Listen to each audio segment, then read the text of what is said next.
Hello, I'm Basil John from Nexstar's Washington Bureau, and these are the latest headlines out of the nation's capital Tuesday.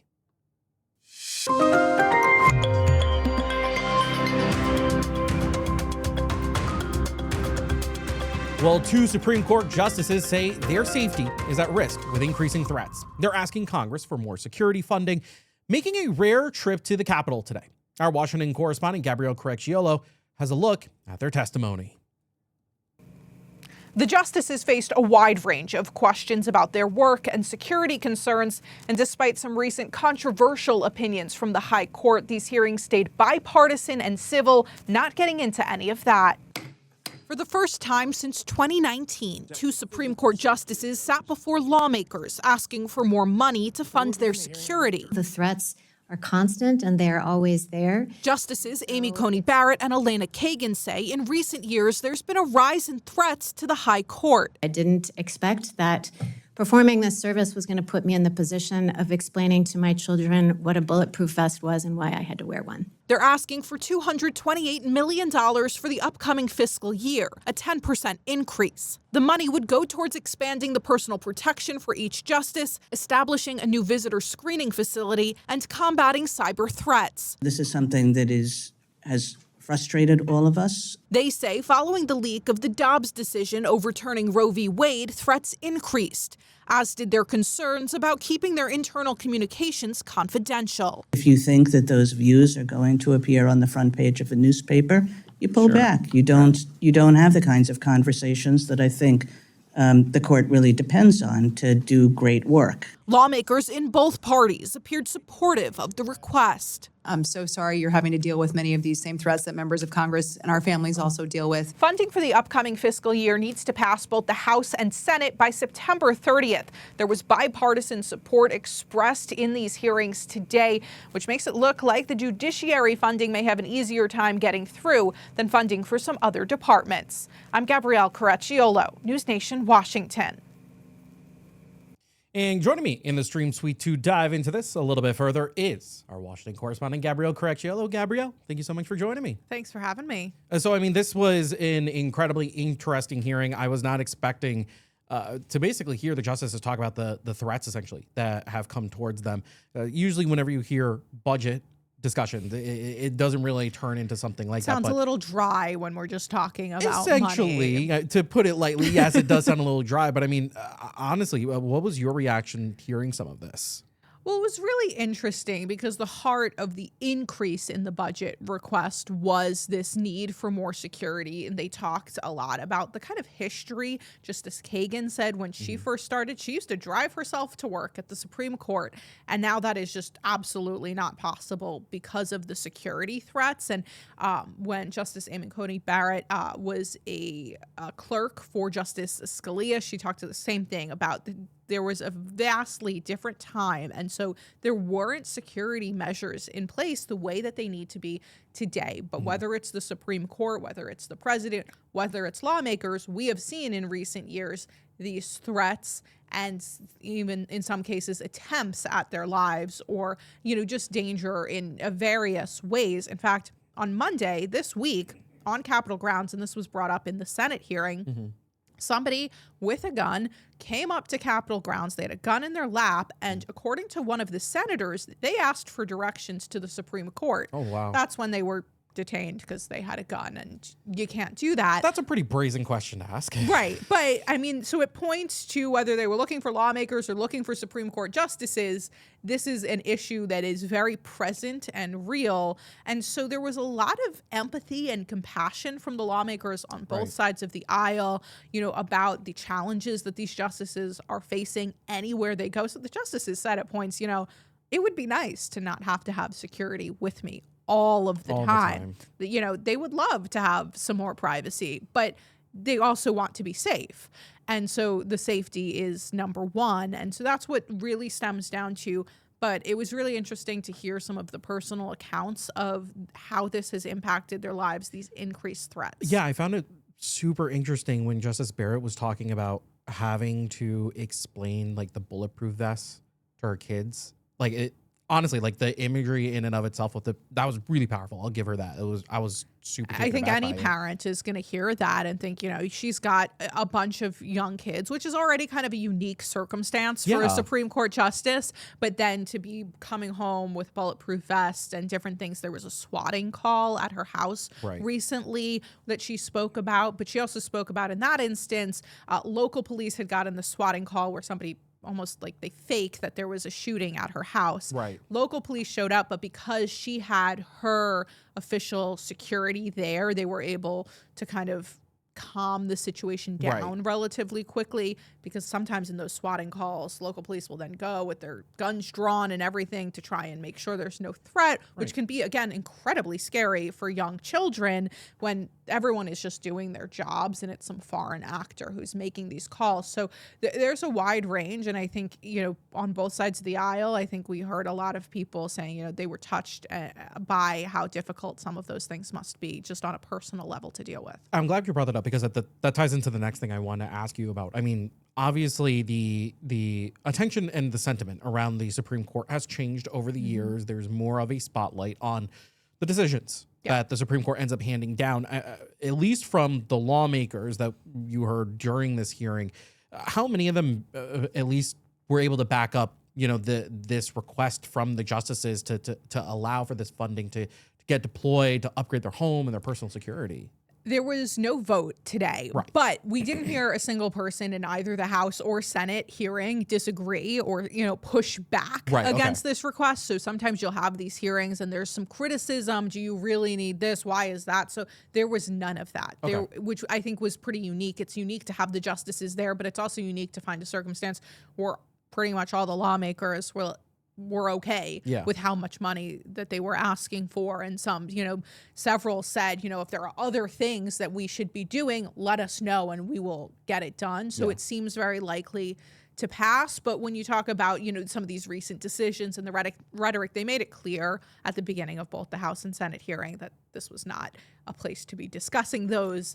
And that was not going to happen. So there was no birthright citizenship talk, which has been such a hot topic since that decision was released a couple of weeks ago.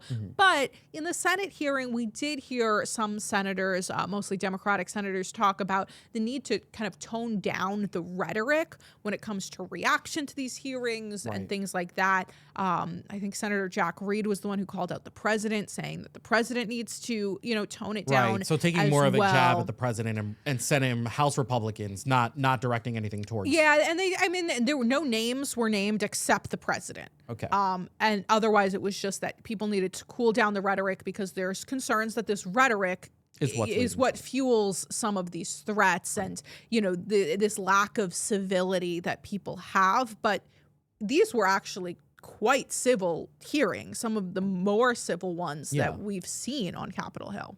So what I also found as a really interesting point was what Justice Kagan brought up, talking about the security threats that come along and also the leaks that come along with it. Did any of the lawmakers, did any of them talk to these justices about if there's any work on tightening up cybersecurity or to stop any of these internal communication leaks from happening? Yeah, cybersecurity is part of the funding request. There was also discussions about AI and, how will AI maybe eventually be used at the court? And they said, they're kind of in the early stages of figuring out those kinds of policies. But there was a lot of discussion about that because they also think that the leaks, that Dobbs decision leak, of overturning Roe v. Wade, when that leaked, that's directly correlated to when the threats on their lives increased. Yeah. And so there's a big concern about that. Now, there was an investigation, and Inspector General came out and said, we can't figure out how this leaked. But there are concerns there. They're working on cybersecurity. And that was another thing they spoke about. It's just in the digital age, things are different than they were 30 years ago. And so there is a lot more funding needed for things that, 30, 40, 50 years ago, you wouldn't even have imagined some of these things that the court was having to deal with. But it also lends itself to new and evolving threats. They spoke about AI, drones as well. So a lot of different cybersecurity issues there. And it's kind of rare to see this kind of true bipartisan agreement on Capitol Hill. But as we know, September 30th is the Is the deadline. Would you say that or could you say, is there any risk that the Supreme Court security money gets dragged down if the broader budget if they stall out? If somebody tries to tie it to some other issue, you always run a risk of a lawmaker holding like everything up. Certain lawmakers and certain committees can hold everything up because of one issue and they won't vote it out of committee. But based on these hearings, the House and Senate today, there wasn't opposition. Right. There was a lot of bipartisan support. And it's also notable the two justices we have that had up here were ideologically different as well. We had a conservative and a liberal justice appearing. They agreed on the vast majority of things that they were each talking about. So this seemed like one area where there was a lot of agreement, and perhaps at least that piece of the budget will move forward. But never say never, Basil. I will never. No, and obviously not, because I wish if I could predict what would happen in this town, I would be a very wealthy man right now. It's true. But I know if there are any massive changes, any updates, I know that you will definitely bring those to us, especially when it comes to the Supreme Court. Love the Supreme Court. She loves the Supreme Court, and I'll always bring her in to talk about it because I know she's so good at it. But Gabrielle, I want to say thank you so much for joining me in the stream suite. I really do appreciate your input. Thanks for having me. Of course. Well, President Donald Trump is taking credit for a new economic report showing a sharp drop in inflation last month. While he blamed the Biden administration for the initial spike in prices, the president shared a 0.4% dip from May to June. He called the turnaround incredible and urged voters to keep the economy in mind for the upcoming midterm elections. Now, the president also teased really big news ahead of his scheduled national address, but wouldn't give away the details. Here's more of what he had to say on that. It's really big news. It's really, really big news. And our country has to shape up. But that's what we're going to be talking about Thursday is it doesn't get bigger, because without free and fair elections, you don't have a country. We'll be discussing other things too, but it's going to be a very big announcement. As you could hear there, a very big announcement. We will see what he ends up bringing about on Thursday, and we'll make sure we bring you the latest when he does make that announcement. Now, when it comes to the president and Hormuz and Iraq, because if you did not know, the prime minister of Iraq was actually at the White House.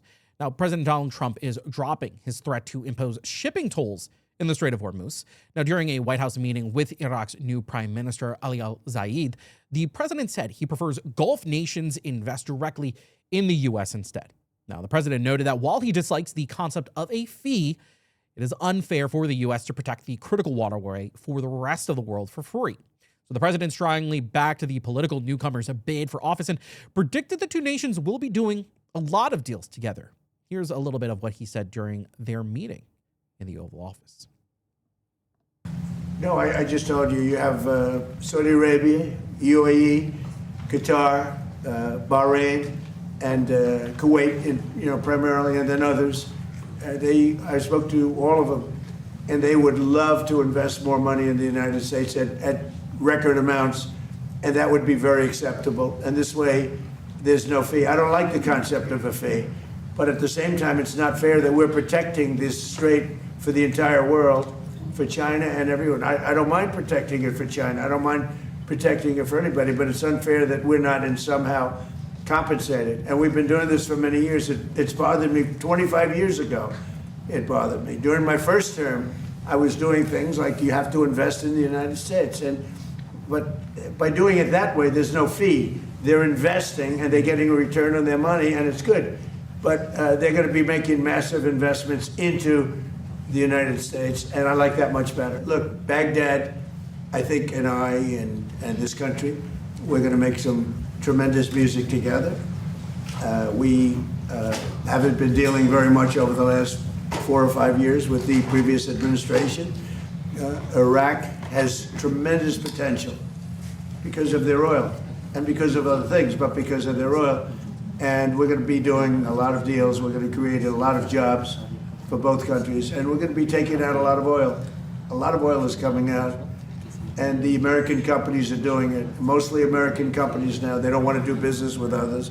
They want to do business with America, and that's good. And that's one of the reasons that I felt so strongly that this was going to be a great prime minister, and I fought for that. Well, the U.S. again launched strikes on Iran early today, hours after President Donald Trump vowed to reinstate an American blockade of Iranian ports. Now, Iran then responded with attacks on Middle East allies of the U.S. So our Washington correspondent Trevor Shirley has more on this, as the U.S. military has launched these rounds of airstrikes against Iran. Again, just hours after the president had vowed to reinstate this naval blockade, and Central Command forces say that the strikes are targeting offensive capabilities used to attack commercial shipping in the Strait of Hormuz. And Iran has already retaliated with attacks on the Middle East allies. Here's more from our Washington correspondent Trevor Shirley. Well, these ongoing attacks don't give much sense that the ceasefire or the ongoing agreement between the U.S. and Iran will last much longer. As the U.S. continues to strike Iran, President Donald Trump now says the U.S. will ultimately run the Strait of Hormuz. And I think in the end, we will end up just controlling the whole thing. But experts say that would require a massive expansion of U.S. military assets, likely to include boots on the ground in Iran. And the Iranian military remains potent despite the president's steady stream of optimism. We've demolished their military. We're hitting them very hard. This week, Iran has targeted regional U.S. allies and more shipping freighters in the strait, leaving uncertain the future of any deal to end the fighting. We had a deal yesterday or the day before yesterday. It was all done. And then they broke up that deal immediately because they found out there was something in the deal they didn't like. The president formally notified Congress the U.S. was again at war with Iran. Really? Thanks, Donald. Nobody seemed to know that, did they? Democrats say the White House still doesn't have a way to win in Iran and keeps retrying the same playbook, hoping for a different outcome. His rinse and repeat approach isn't a strategy. We keep moving backward. It's incredible what a fiasco this war is. It's unclear if President Trump plans to expand the U.S. military presence in the Middle East, which could include more aircraft carriers. Reporting in Washington, I'm Trevor Shirley for News Nation. Now, when we come back, with the death of South Carolina Senator Lindsey Graham, a new senator steps into his shoes, his sister. We have more from her swearing-in ceremony when we return on DC Daily. So stay tuned.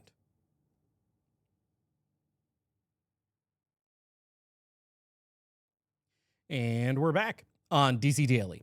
Senator Lindsey Graham's death follows a week where he says he got the White House to agree to support a sanctions bill against Russia. Now, the bill's goal is to cripple the Russian economy and reduce funding for President Vladimir Putin's war machine. So what happens to that bill? The bill's sponsor in the House, Congressman Michael McCaul of Texas, explains the status of the bill and the war between Russia and Ukraine. Our Washington correspondent Vinay Simlot reports. In what would be his last public appearance, Senator Lindsey Graham said he had an agreement to pass a Russia sanctions bill with President Donald Trump's support. I've never been more optimistic than I am today that we have the formula to end this war.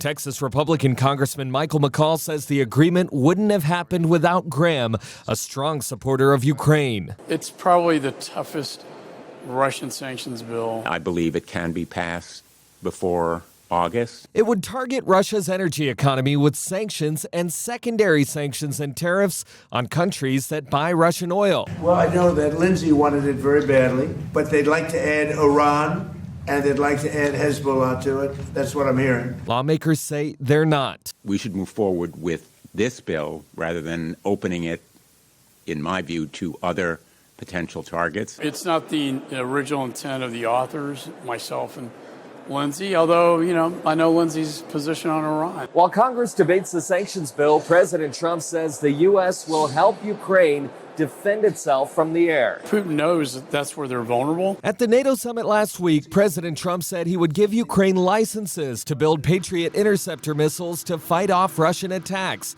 Last week in Ukraine, President Zelensky awarded McCaul the Medal of Freedom. McCaul says he toured the front lines of the war. We experienced it firsthand. Dozens of ballistic missiles being fired. The Texas congressman says Graham's sister should propose the sanctions bill. She was sworn in to take his seat on Tuesday. Vinay Simlot, News Nation, Washington. Well, President Trump says the FBI is wasting its time looking into the death of Senator Lindsey Graham. Speaking from the Oval Office Tuesday, the president stated that he does not understand why the Bureau is investigating the matter. Now, the president explained that White House doctors briefed him on the medical reports, which attribute Graham's death to a torn aorta. Now, the president emphasized that the condition is a tragic medical issue that is nearly impossible to spot ahead of time. Here's some of what he had to say. Well, I don't know why, because I think, he had a problem. His father had a very similar problem, as you know. It's very unique. At first, I heard it was clogged arteries, because he did have clogged arteries. He had a problem with that. He was, I wish he took better care of himself. I say, you can solve that problem, but what happened is actually something that's very hard to detect. It was not related to any blockage. It was a totally different thing. And supposedly, and I've watched all the medical reports, I've had the doctors from the White House come in and explain what happened. And this is something that is almost undetectable. And if it happens, there's not much you can do about it. It sounds unfortunate, but there's not much you can do about it. If you look at his father died of the same thing at about the same age. So there was not much. They say it's almost undetectable. You can detect it by if you have a very bad back. That's a sign. It's a bad sign. So if anybody has a bad back, it's a pretty rough thing to think about. But the fact that's one of the primary signs. And he would tell me he had a bad back. But little did anyone realize it was for that. Well, Senator Lindsey Graham's sister, Darline Graham, has officially been sworn in this afternoon to fill the seat of her older brother. Now, he died unexpectedly over the weekend, and she will be in office until January of 2027 when the term expires. Our Washington correspondent Rashad Hudson reports more on her swearing-in ceremony. So help you God. I did. With her hand raised inside the Senate chamber, Darline Graham took the oath of office to fill the seat left vacated by her late brother, Senator Lindsey Graham. The ceremony marked an emotional moment for the Graham family and for senators who served alongside her brother. And I've known her, obviously, for many years, and I think she's a wonderful interim. South Carolina Republican Congressman Joe Wilson called it a great pick. And I appreciate Governor Henry Master appointing her and not some kind of political intrigue. Darline Graham will serve as an interim senator, giving South Carolina full representation while voters prepare to select a permanent successor. If Darline Graham serves on the same committees as her brother, that would include Judiciary. Supreme Court Justice Elena Kagan, who Graham voted to confirm, shared condolences on Capitol Hill Tuesday. I want to express my gratitude towards him, not only for his support, but for approaching the confirmation process with the kind of seriousness that he did. Graham faces the potential of an immediate high-profile vote on whether to advance Attorney General nominee Todd Blanche for confirmation. Rashad Hudson, News Nation, Washington. And important to note, because of the position that this now Senator Graham is in, the state of South Carolina will go to a special election where there have already been a number of high-profile Republicans in the state who have showcased their interest of running for that seat when it becomes available. We can expect to see it get very heated leading up to that special election as to who will end up in control of that position. Only time will tell. And if the president throws his backing behind anybody, we could see things really go that person's way. But again, only time will tell how things will shake out in the state of South Carolina. Now, those are just some of the top stories from our nation's capital Tuesday. For more news like this, be sure to check out the other videos on our app. From Washington, D.C., I'm Basil John.